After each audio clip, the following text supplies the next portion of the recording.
আমি মোহাম্মদ আতিকুর রহমান। আমি আতার ইশরাক শাবাব চৌধুরীর আনারস মার্কা প্রতীকের একজন এজেন্ট এবং এই কেন্দ্রের আমি চিফ এজেন্ট হই।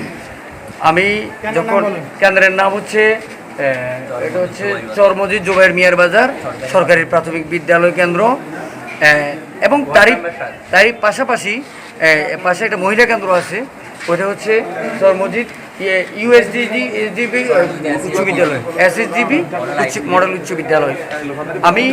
আমি যখনই আমাদের এই বুথের নির্দিষ্ট যে বুথে আমি দায়িত্ব পালন করতেছিলাম, আমি ওই বুথে স্যারকে বলে নামাজ পড়তে গেছিলাম। নামাজ পড়ে আসার ঠিক মুহূর্তে দেখি কয়েকজন লোক এলোপাতাড়িভাবে অবৈধভাবে সিল মারতেছে, লোহাত কলম মার্কার লোকেরা। আমি তাদেরকে করজোর অনুরোধ করতেছি যে ভাই দয়া করে কাজটা করবেন না।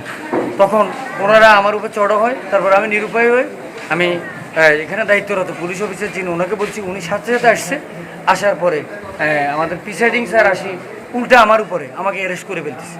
আমি বললাম আমার তো কোনো অপরাধ নেই, আমি একজন মুসলমান হিসেবে আমি ইনশাল্লাহ নামাজ পড়ে এসেছি, আমি সত্য কথা বলতেছি। আমি এই ভোট কেন্দ্রে ভোট প্রটেস্ট করতে যাই আমি আঘাতের শিকার, এবং ওনারা আমাকে প্রিসাইডিং মহোদয় আমাকে অ্যারেস্ট করার হুমকি দিছে। আমি তারপরে চুপ হয়ে গেছি, এবং এখানে আমার প্রাণের সংখ্যা আছে এই কেন্দ্রে। আমি বাইরে হবো কীভাবে সে চিন্তায় আছি এখন।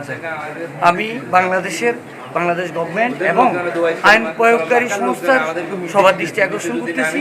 তারা অবৈধভাবে সুবর্ণচরে বিভিন্ন কেন্দ্রে জোর করে ভোট নিয়ে গেছে, এবং এই কেন্দ্রে আরও নজির আছে, প্রত্যেকটা বুথ থেকে ভোট নিয়ে গেছে এট এ টাইম, 1:30 থেকে 2টার মধ্যে। এই হচ্ছে আমার কথা। আমাদের যদি ঊর্ধ্বতম কর্মকর্তাদের কিছু করার থাকে করবে, না হলে তারা ভোট চিন্তা করে নিয়ে গেছে।